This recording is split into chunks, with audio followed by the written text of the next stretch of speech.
Worth Music.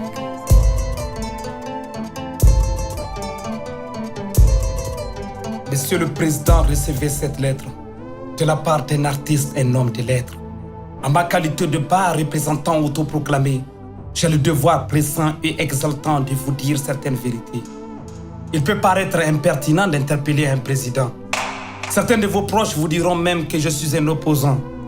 Rassurez-vous, Monsieur le Président, je ne suis qu'un citoyen lambda qui vous dit tout haut ce qui se dit tout bas. Je sais que vous êtes confronté à d'énormes difficultés. Crise financière, insécurité, pays très endetté. Face à toutes ces difficultés, vous appelez à l'unité. Car il est très difficile de gouverner un pays profondément divisé. Monsieur le Président, le Niger va mal. La politique menace l'unité nationale. Même le championnat de lutte nationale censé renforcer la cohésion sociale est devenu de nos jours un fiasco national. Où sont donc vos promesses électorales? Où est donc notre contrat social? La mise en œuvre de votre programme est un devoir moral. À l'heure de la renaissance culturelle, on nous parle de changement de mentalité et de modernisation sociale. Mais pourquoi pas de bonne gouvernance et de lutte contre la pauvreté? La situation économique du Niger est chaotique. Le trésor national agonise, c'est pathétique. L'opération Boulala est une mise en scène très comique. La renaissance culturelle est un discours politique. La loi de finances 2018 est pire qu'une bombe atomique. Taï Taouri n'est pas une fiction, c'est la réalité. Mais elle n'est pas une fatalité, c'est juste une question de volonté. Une volonté sans projet est une utopie. Une ambition dont on n'a pas les moyens est une maladie.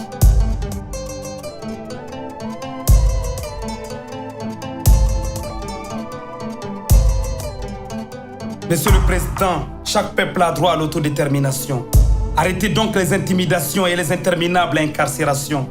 Après 20 ans passés à l'opposition, vous êtes le mieux placé pour défendre la liberté d'expression.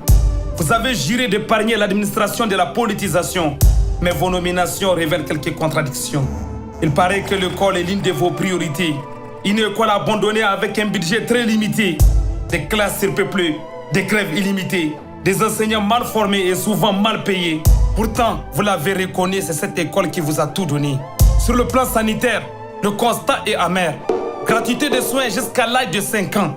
Mais à chaque consultation, des ordonnances sont livrées. Où est donc la gratuité? Comment peut-on acheter des médicaments avec les frais de nos condiments? Sur le plan sécuritaire, les tragédies continuent.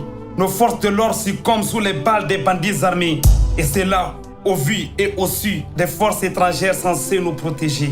Monsieur le Président, vous avez juré de répondre aux aspirations du peuple. Juré de promouvoir la dignité réelle du peuple. De respecter et de faire respecter la Constitution. D'empêcher par tous les moyens la politisation de l'administration. De servir et non de vous servir. De servir et de ne jamais travestir. De lutter contre la pauvreté et la corruption. D'assurer la sécurité de nos vaillantes populations. Mais loin de toutes ces bonnes intentions, l'injustice et la corruption ont émaillé votre gestion. À quand le changement? La vraie indépendance? Lorsque nos projets de loi sont dictés par la France. J'adore l'insolence des mots quand règne le silence. Je préfère leur innocence en période de bonne gouvernance.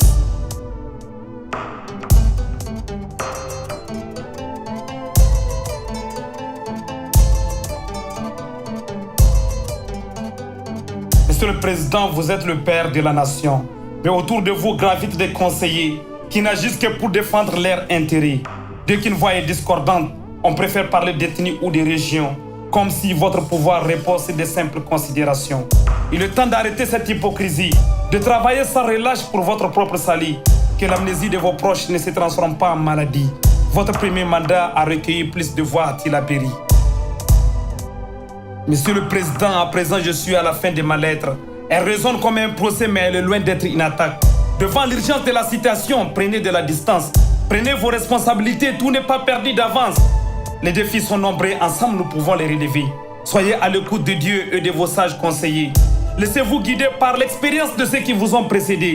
En espérant une réponse de votre part, recevez l'expression de mes plus hautes considérations. Votre part représentant Big S.